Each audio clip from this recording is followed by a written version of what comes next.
camera on? Okay. Okay, boys. It's me, Thiago.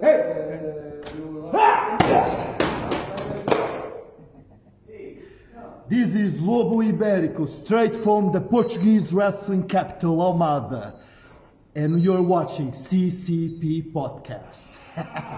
Shut up!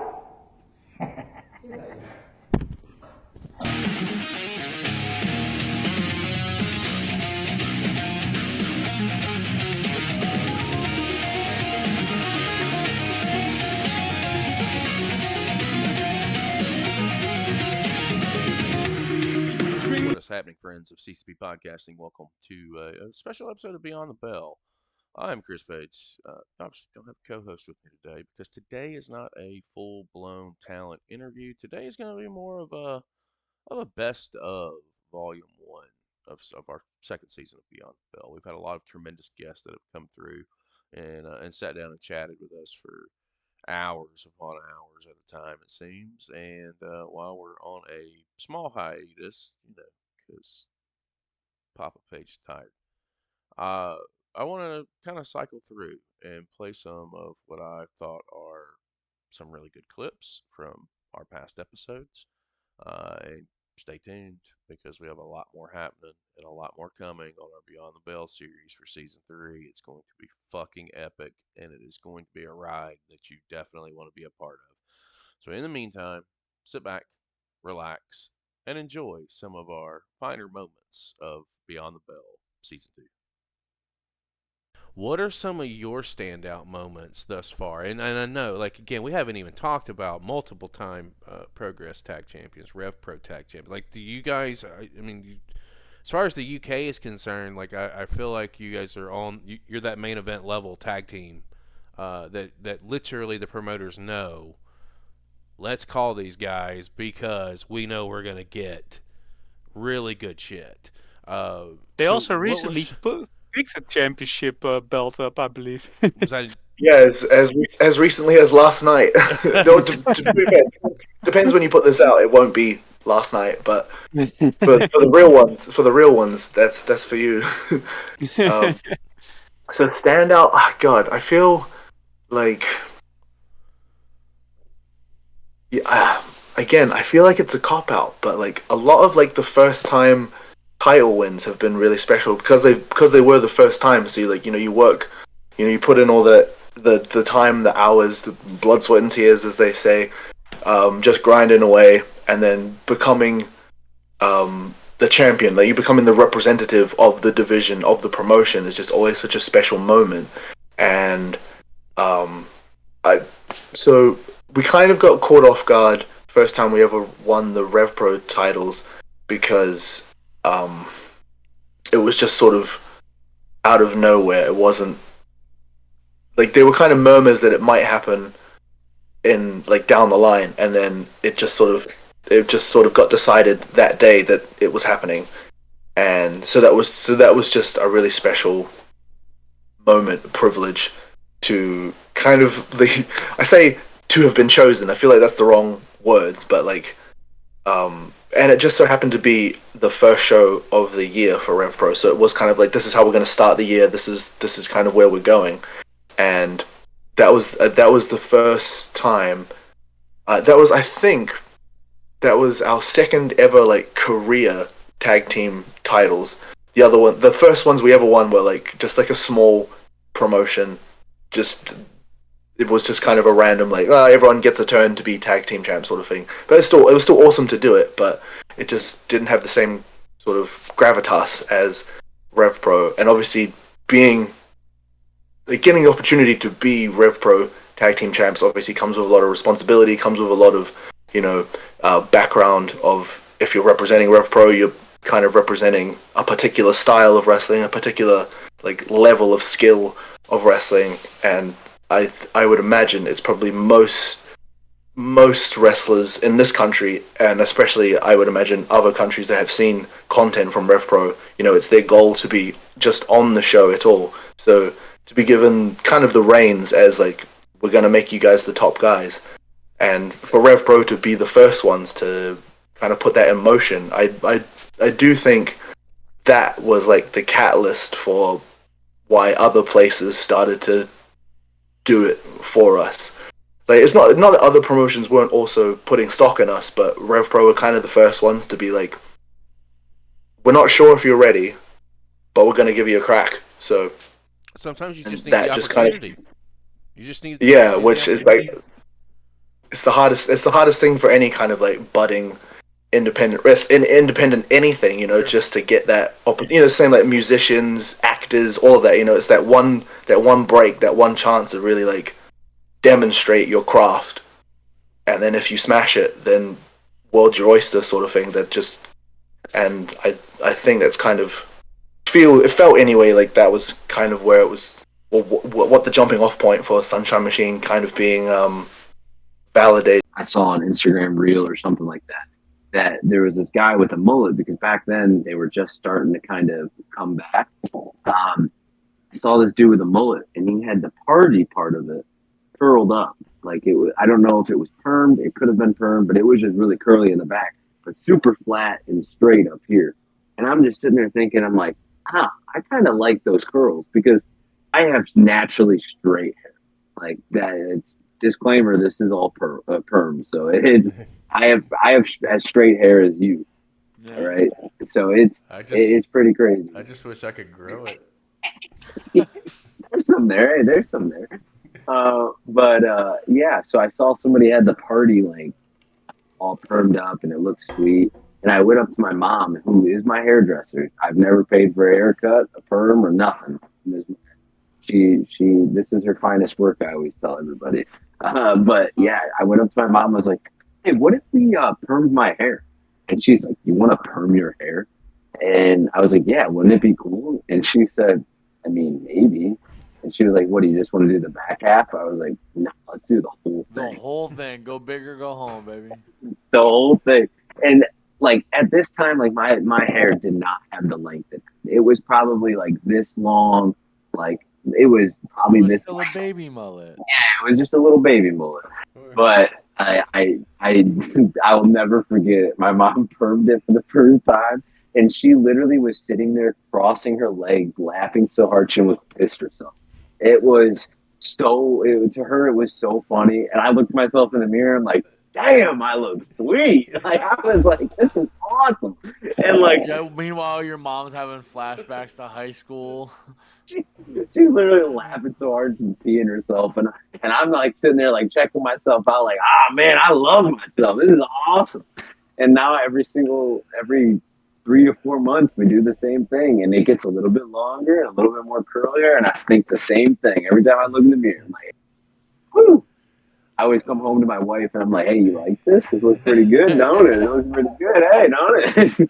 Our fondest thank yous to Mama Beale for taking care of the hair, because I'm telling you, dude, it is one of those things. That was one of the first things, obviously, I noticed when I saw you come out on Emerge, and I don't want to sound like an ignorant individual here by any means, but that was the first time that I had saw you until I went back and I started saying, "Oh, he was at TNA for this period of time," because TNA's not on television where I'm at in Florida. It's on. I recently discovered it on Roku at some point. So like I was like, well, let me go back and start really researching and doing really do my homework.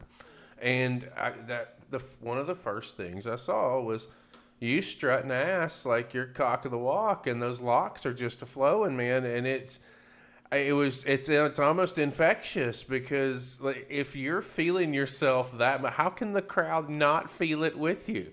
Like, it's just you have that energy with it. You own it.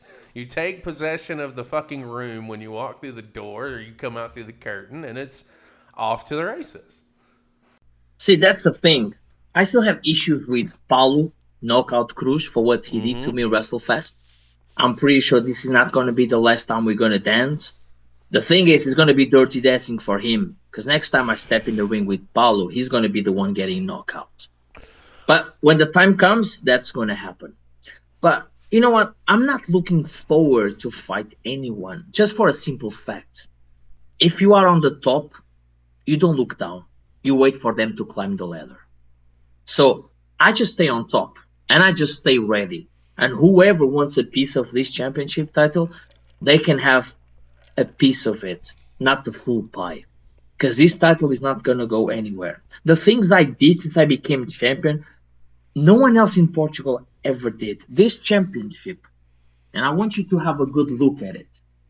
This is the most known and famous Portuguese wrestling title ever. There's history on this championship. APW exists in Portugal for more than 30 years. Is the longest company, and I represent the longest company of professional wrestling in our country. I'm their champion.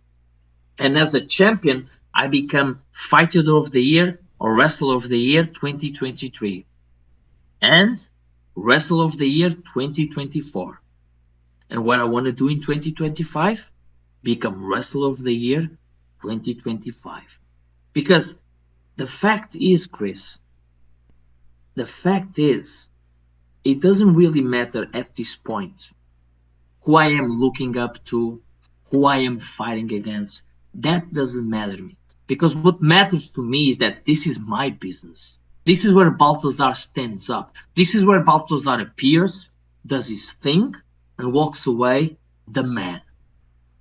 The pinnacle, I would say, of this, this like globetrotting experience was Mexico. Having wrestled there was completely unreal. Like to have wrestled for the number 3 company in Mexico in a packed house was like completely insane by far. IWRG in Mexico City, they're just like, I mean, they're the place where basically like most of like all the Japanese guys that went on the excursion in Mexico, they went there. Like literally, Ultimo Dragon owns a building next to the arena, like that kind of stuff. That's surreal when you go to places like these. And one of my proudest accomplishments was like, I would say 2 months ago, I got this message from a company in England called Premier Promotions, and Premier Promotions is basically one of the oldest wrestling organizations in England, and they still do the traditional like British rounds match when you go 2 out of 3 falls, like 12 rounds, that type of stuff. Again, Zack Sabre territory basically. And I went there because I always wanted to go there. I was always interested. Karawi always talked to me about that place, and you always used to tell me, you need to go there, you need to go there. And they basically flew me in, and I wrestled on my first night James Mason, who basically is a UK wrestling icon and was even like one of the coaches at the European WWE Performance Center. So I wrestled him. We went 30 minutes in a traditional British rounds match. And at the end of the match, like I came in as like this like arrogant Frenchman, who was, the evil foreigner type stuff. And at the end of the match, like the people actually applauded me and asked the promoter for me to come back. But meditation is to contemplate on. It's to really think about, almost solve the problem. So I try to really take these moments. Well, all I did, and it was genuine. I was getting ready. I was going to see a friend that was at a facility and out of state. He had moved out of state, and I had promised I'd go see him. And so I'm planning to drive up there. It's like an hour and a half, and I posted it. Right? I just posted, and all I said was, it was really cool to hear my dad's name mentioned after all these years, and thank you. That really made my day. And I don't remember exactly what I said, but it was something along the line. It wasn't much. Yeah, I remember and the post. I'm getting ready.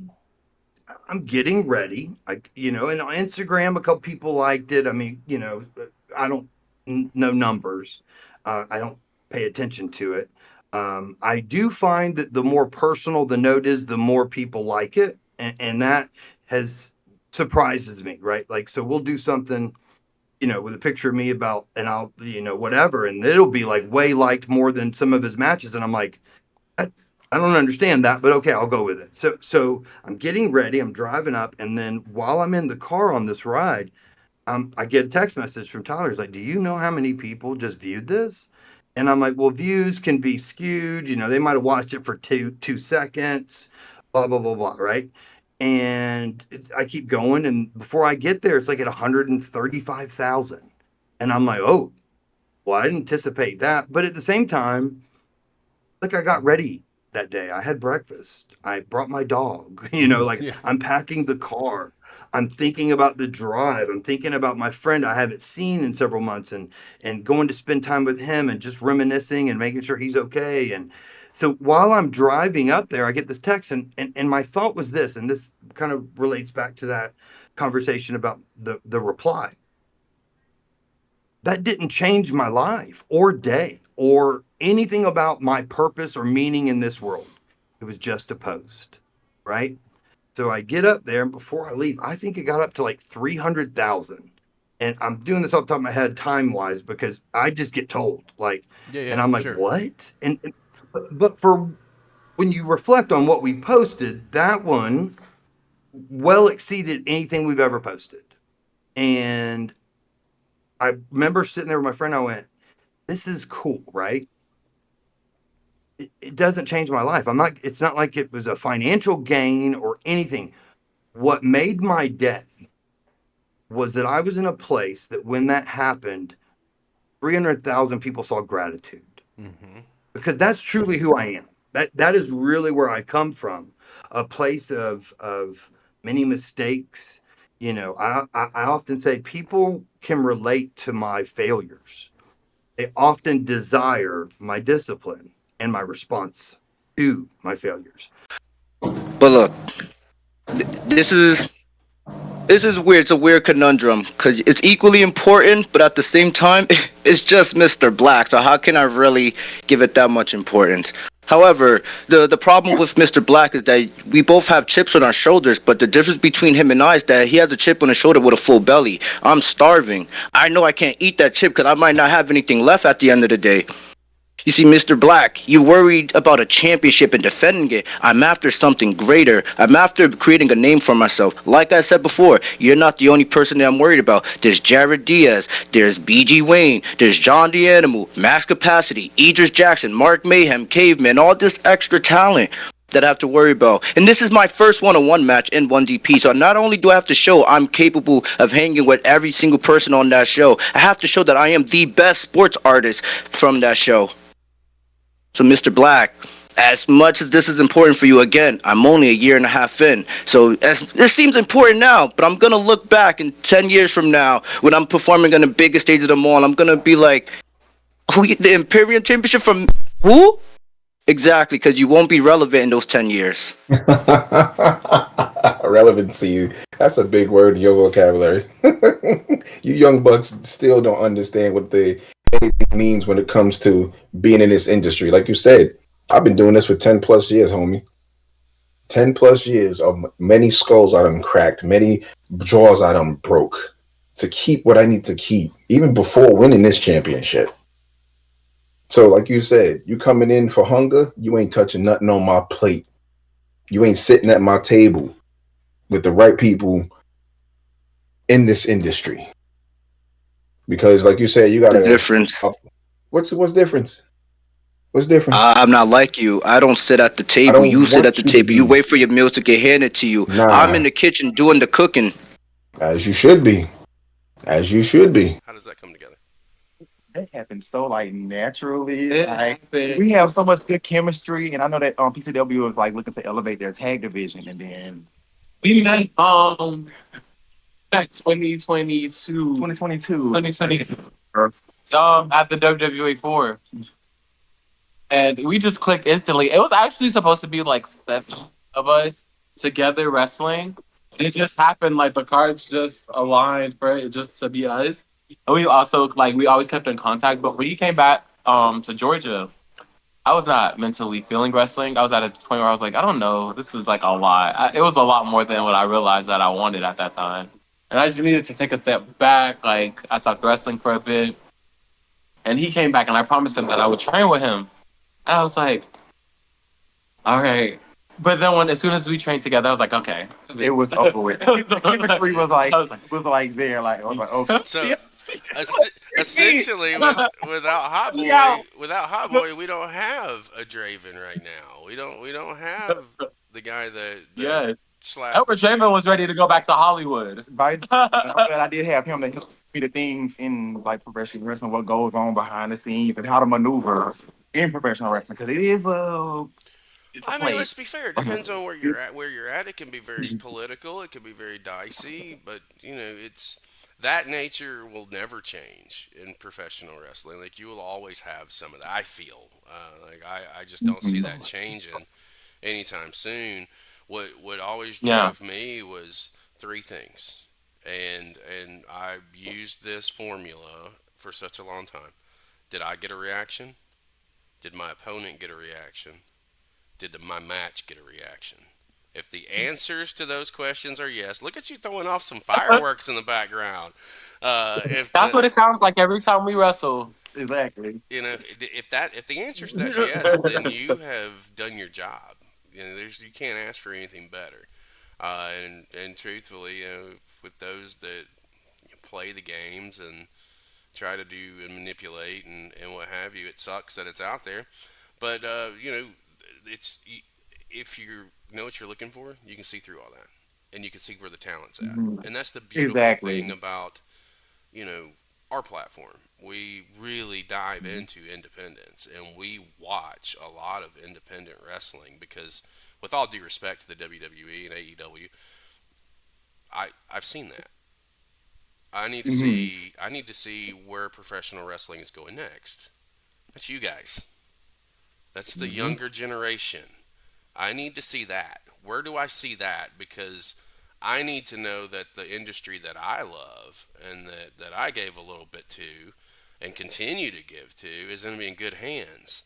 And where we're at right now, professional wrestling on the independent scene, it's booming everywhere. It's the uncertainty of the industry and what it brings with it, but it's also part of that situation. It's really similar. We again peel behind the curtain. We talked to Jesse Daniels from Australia last night. And one of the things he said to us or said to me, and it's something that I used to say way back in the day, and I can't believe I forgot it.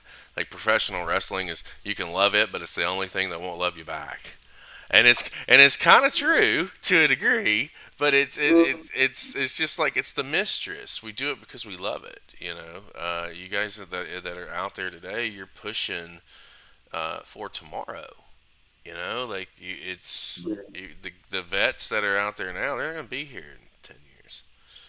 But And you know what? I'm glad you said that because me and another wrestler had this conversation the other night because it's different people out here that they look at the business a different way. The best example is like if we're going to training, it's some people that's ready to leave as soon as training's over. Why don't you take this opportunity to stay longer? Learn something that you need to work on personally. Not just like the drills that we did earlier, but it shows like who actually wants to get this. Like it's some people that from when they get in there, oh, I'm tired. Let's just go through the motions, go through the drills, not really taking in the drills and like applying it. So once it gets to the end of the class, they just dip. They leave. I'm gonna take you to a situation, or not a situation, but something when I was back in my day again, coming up and playing sports. Coaches used to always tell us, "You practice how you play." And that is very true to training. So if you're going through exercises or you're going through your shit, you can't go through the motions because you're going to, you practice how you play. If you're being lazy while you're trying to hone in and try and get better, well, you're probably not going to play as well as somebody who is in there taking it seriously. And again, there's a time for relaxation within anything and with any job or within any hobby or with any there's the time and place for that, but getting in your training, that's not it. I would never stay late, but our training back in '99, we started at like 4 p.m. on like a Saturday. I'd always get there at 2. So But I'm pretty sure you never had like the feeling like, oh, I'm just ready to go. Like, oh fuck, you still no, take in the training. No, hell no. Because it's like that's your escape. Where back in the day, that was my escape. That's how I was able to channel whatever issues I was dealing with, if I was pissed off or whatever, that's how I got it out. If I needed to stay late, I would stay late. Or if somebody asked me, I'm not saying that I was a big fucking star by any means, but I had a pretty solid following in Alabama in the late '90s and early 2000s. So I would have people say, "Hey, can you mind hanging out and walking through a couple of things?" Yeah, no problem. I don't mind doing that. I wouldn't. Yeah. That's just where it's at. But the times have changed, right? Like obviously we're not back in the late 1990s. We're here in 2024, about to turn into 2025, and to see that some of that's still there, it's kind of crazy because there's so many opportunities out there. If you take it seriously, when it's time to take it seriously, yeah, fuck around, but damn, not now. Let's give me your all because I'm giving you my all. It's kind of how I Exactly. And now I'm starting to get a voice as well, but they still look at me as the young kid that got there, So I think the hardest part was breaking through that concept of I entered as a kid, but I quickly turned into one of you guys now. Like I'm a wrestler now, and I think that was the hardest part, was really like breaking off the kid allegations. What was that moment for you? You just stole it. I was about to say, let me pick. Yeah, what was that moment for you where it clicked just for you? Even maybe the rest of the guys didn't get it, but where did you get that idea in your head? It's like, wait a minute, I am a wrestler. I'm doing this thing, and this is what I'm going to do. So I need to be my own voice and my own advocate. What was that moment for you? I don't really know if I have a specific moment where that happened, but like, I think there was a bunch of little moments where I thought to myself, I'm not being heard at all here. And I kind of think I know what I'm saying, So when I started like actually taking control of my own matches and actually setting things up for myself and actually giving my ideas, and I think that was the moment where I started to think, well, I think I'm not in the wrong here.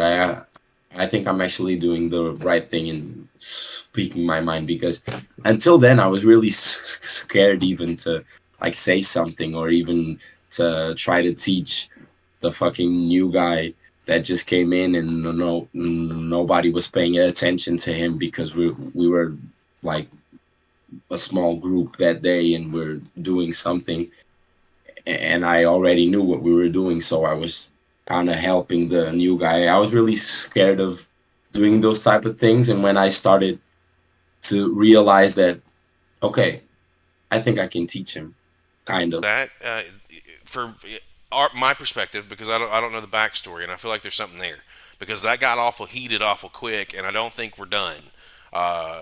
Which yeah, there's a lot of real life tension involved in this.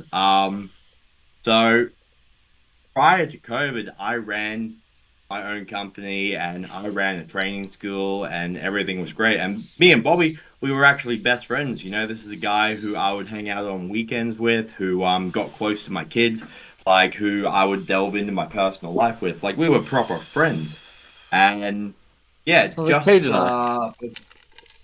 just before COVID, I had things happen in my personal life. I went through a big breakup with my wife and stuff. Like things were said, and he took that opportunity while I was at the lowest point of my life to turn around and pretty much take the training school from me, take the company away from me. And granted, I wasn't in the best frame of mind at that point, so you could say in hindsight that's for the best. In hindsight, I say, well, that's 10 years of my blood, my sweat, my tears, my stress, my sacrifices, everything that I've gone through to get the success we are getting today.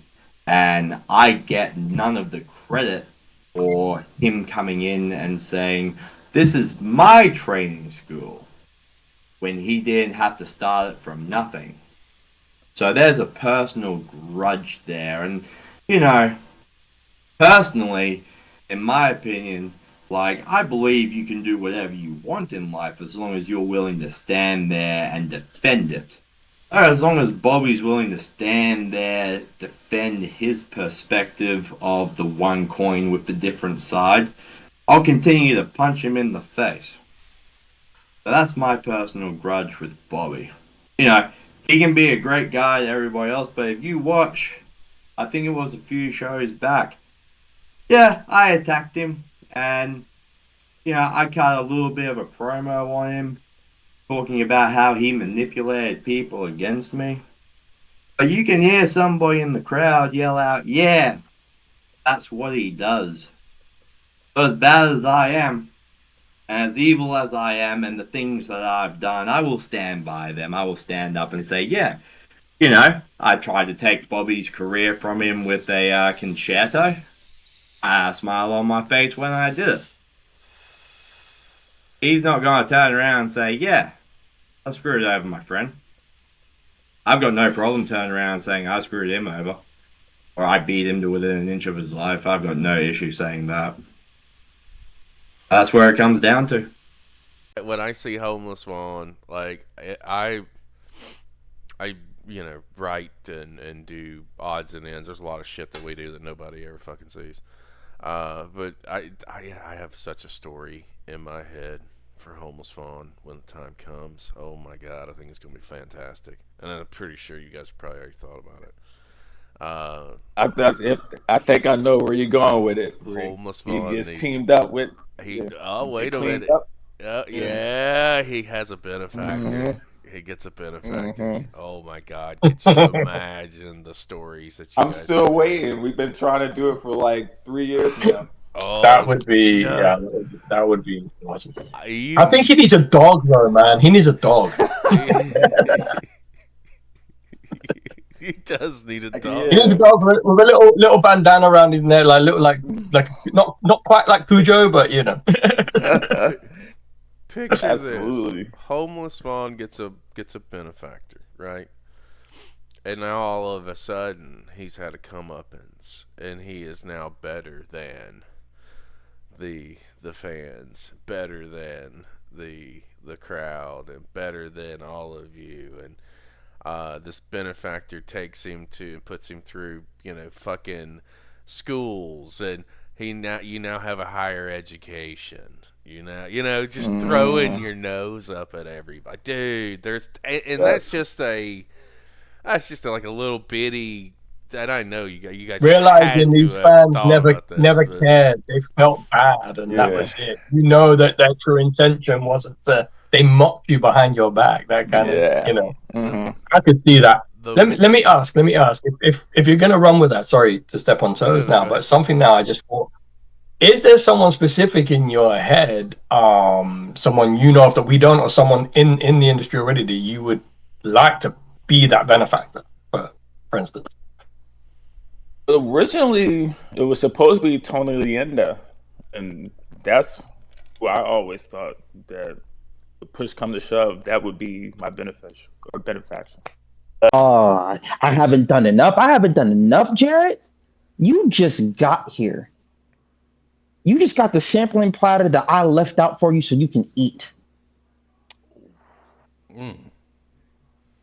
Let's talk about, for a second, bitch ass King Lucha Felipe Jr. You forget that you have more than one threat to worry about, that he has a contract that he can cash in at any moment. You don't think I'm also thinking about that too?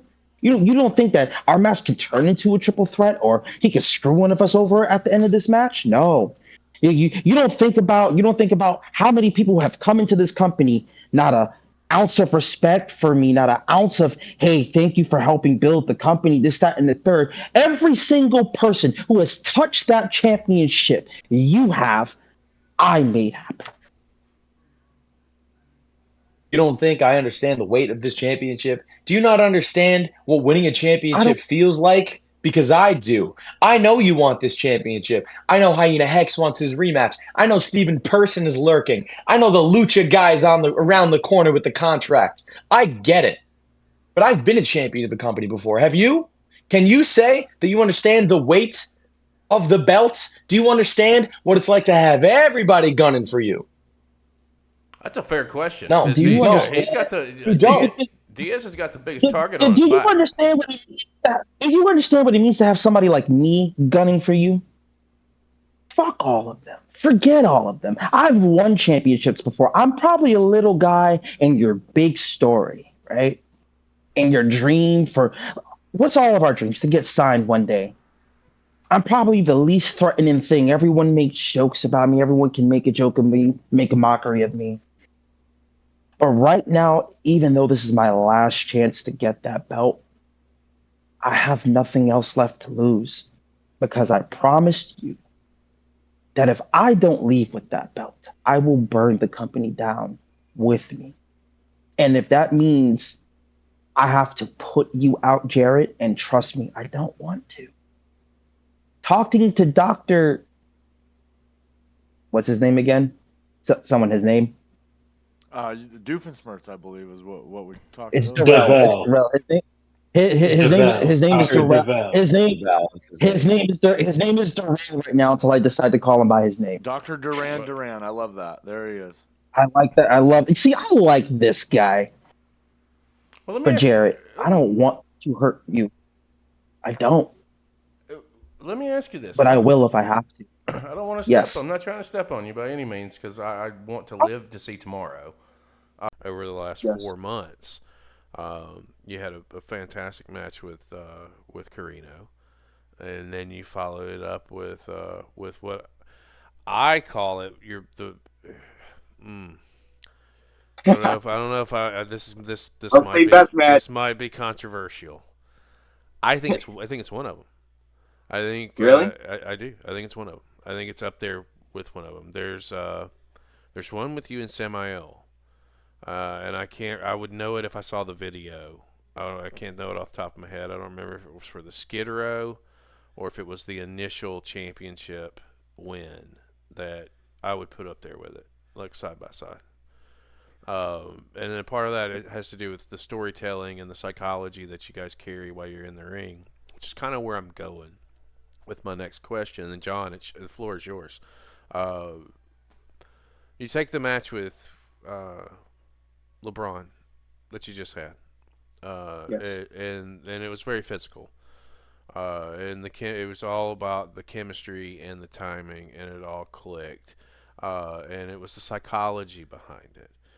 At what point in time in your young career did you start putting the pieces together on the psychological game that goes into professional wrestling? Because that is a really big piece of your act that Yes. I don't think a lot of people see deeply enough or maybe pick up on, because the character there's a lot of psychological play with it, with America's Yes. author. So what did that look like for you? Because a lot of people don't get the psychology aspect of it, and I find it real interesting that you have picked it up at such a young age. To be honest with you, I'm still learning on psychology, how to put on a match, but it's just going against people that are better than you. I mean, I'm going against people that are in DPW, signed with contracts. And I mean, like, just people that are all around the world, like, just iron sharpening iron, you know? Mm-hmm. So it's just like, I'm putting on these matches. I'm learning from these guys on how they put matches. And I'm just trying to figure out the best way to corporate all that together, you know? Mm-hmm. And I mean, it didn't start easy. I was never good at it, you know, being green and doing whatever it takes to put on a good match. Like at first I was never into wrestling people out of Skid Row. Cause at a young age, I was so afraid to not put a good match on with other people outside of it. So I would always go against the people that I trained every day with. But I broke out of that, I think 16. And ever since then, I've just been gradually putting on better matches and better matches and better matches, because I broke out of my comfort zone to go against other people that are better than me. I know that we had talked a little bit briefly before we came on the air. It took you 2 years to really get into action wrestling. So what's that look like for you? What was that journey like to branch out? And what about action wrestling drew you in, so to speak? Just the talent there. There are some very good individuals there, and very good talents. I had met Matt at a show once before. For those that don't know, the owner and leader of Action Wrestling, Matt Griffin. I got to meet him once at a show, like 2-3 months in, and I just kind of said hello. And every now and then I'd send a message like, "Hey, I'm available if you need anything." And okay. And at that same show where I had met him, I'd met Dylan Hales, who leads TWE and the Chattanooga, Tennessee area. And I got to go do his student show that he used to, they still do it, called Crash Course. It was in its beginning phases, and I impressed the people there. So then I got to be on their main shows. So I pretty much got to work in Chattanooga for a year, kind of very smallly building a resume up, and like working the names that Chattanooga has, which is featured a lot on action shows. So kind of the word started to spread around, like, a guy would work in Chattanooga and then go back up to Georgia, go, "Hey, I just worked that Tim Bosby kid," or "I was on a show with Tim. He had a really good match." So like I was slowly building a good resume. And then I had a match with TJ Crawford in February of last year in Chattanooga that got Scott Hainsley, who kind of helps Matt in action. And they do this thing, the SCI every year. SCI, it's a tournament. It's an amazing thing to be a part of. It's a 2-day deal. Within the tournament, they do a futures tournament the morning of, on the morning of the second day. Scott Hainsley got in the ring after my match with TJ Crawford, unplanned, unannounced, did not talk to Matt, just said, "Hey, I really love the work you just did. That was a great match. Do you want to be the first participant in this year's futures tournament?" in front of the live crowd. And I was like, okay. I shook his hand. So I got to be a part of futures. Once again, kind of got to, rub shoulders. I kind of got to network a little bit. Had a good impression, made it to the finals. And then that kind of rolled into kind of where we are now, where, Warhorse defeated Bobby Flacco for the title on a Friday night, and I was already scheduled to wrestle him the next night in Chattanooga in TWE. And Warhorse felt a little froggy. He put the title on the line. Last notice, I took the opportunity of a lifetime and won the title. And now here we are. They had to book me now. I'm the champ. And I never, besides futures, which is not necessarily an action thing, I've never worked for Action Wrestling before, up until that point, and I was the champion. So we put ourselves in a very interesting dynamic. Absolutely. Your match I'm glad you touched on that match with Warhorse. I sat down and watched it earlier today, and you want to talk about fantastic? Like, that's an understatement. That match, it had my chat on Twitch popping left and right. The work that you two did, I even think I said it on the Final Thoughts part of the show. If I didn't, I'll send it to you. You guys should be commended and really be patting yourselves on the back. And if you guys have not seen that match, I strongly encourage you to head over to IWTV and check it out. It is definitely worth the watch. The psychological ride of that contest was phenomenal. The psychology behind Warhorse and his sleeping on you is the only thing I know how to say. That motherfucker slept, and he got caught in a bad way. There's a few moments personally as a singles wrestler that I want to accomplish. Like, I want to win. I want to get to the top of Ignition at TNT. That's one thing that I want to do. I don't care if it's MVK I have to go through or whatever, but that's going to be my goal, earning my place at the top of Ignition this year, or even Extreme. Depends what opportunities are put my way. But definitely that. and I want to face Grado. That's just a random one out there that I want to do. I want to face Grado I love Grado because he goes around dancing, thinking he's cool. I love me Grado. I think that anybody that can make Madonna work as an entrance deserves some sort of praise. That is, I'd dance to it, to be fair. I But can't deny you it. get it. I do too. So if that offends somebody out there, fuck you. I don't care. I'm okay with that. He changed the game over there. You know, like 100%. What was since you want to work with Grado, what is can you? I'm gonna figure out how to word this question because I truly don't know other than just fucking say it. When you're with him specifically, what's his influence on the scene over there? Today, what do you think he means to a lot of talent over there today?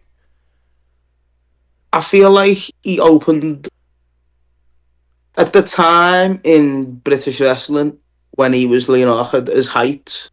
It was quite a quiet place, British. So we're talking. When's his height? What was his height? Like 2016? Would we say? I'm bad with dates. I would say in that range, 2015, 2017. Maybe a bit earlier than that. Yeah, earlier, a bit later. Could be a little earlier, could be a little later. Yeah, but around about then, I feel like the scene was. There was clear, big promotions at that point, and he obviously done the whole thing where he was like, "Book me for ICW" and all of that, and he got fans invested, and he did, and he smashed it, and just going and watching some of his stuff, I do think you can't you can't say nothing bad about his work rate. He's put the work rate in. And he is a workhorse of his generally. He went on to TNA, and all of that, smashed it, and I just think the impact he has on the scene is very much like you're seeing it when he come out to Wembley. He didn't even come out to Madonna, but he come out at Wembley, and the crowd went mad for Grado, and Big Show was there. So I feel like the influence he has is no matter what, you don't even have to announce Grado. Whoever's in that room's gonna lose their shit. Yeah, facts. And there's a few people that I know who are mates that aren't wrestling fans, but they know who Grado is. So that says a lot to me. If they're not wrestling fans and they know who Grado is. When people tell me that Grado is just a comedy character, I always shoot them the link of Grado versus Drew Galloway for the ICW Heavyweight Championship. 4,000 strong, in attendance. I was like, yeah, if you think he's a comedy act, here you go, bud. I mean, is that a piece of the game? Sure. Is that what? Don't fucking sleep on him. Don't sleep on him. And 100%. I don't feel like he got the true run that he deserved when he was here in the States with TNA. I feel like there's more stuff he could have done. Like, oh, absolutely, absolutely. But we had him here for a minute, and that it was a great little minute, at least for me, because I enjoy his work, and knowing that, we're gonna manifest this. Grado, answer the call. Critchy is calling. This needs to happen. That. It needs to happen. We have had an absolutely fantastic season 2 of Beyond the Bell. And this is just the first volumes of our best of while I am taking a little mini break. I appreciate everyone who has stopped by thus far. And if you have not done so, guys, if you're catching us on YouTube, it's your first time here, hit that subscribe button. We're on the road to 1,000 subscribers. They say it couldn't be done on indie wrestling, and we are saying hold our beers. We're going to prove you wrong. We're about 160 away. Your help, you can help get us there. I hope you've enjoyed today's show. Like I said, I've got another volume coming out featuring Mo Malik, Destin, Danny Limelight, Danny Devine, Wilson Dyer, Hollywood from the original Glow series, and much, much more. We appreciate everybody who's joining us on this road and on this ride of independent wrestling. I never would have thought in a million years that it's taken us to where it has in such a short period of time. Do you want to hear the fun part?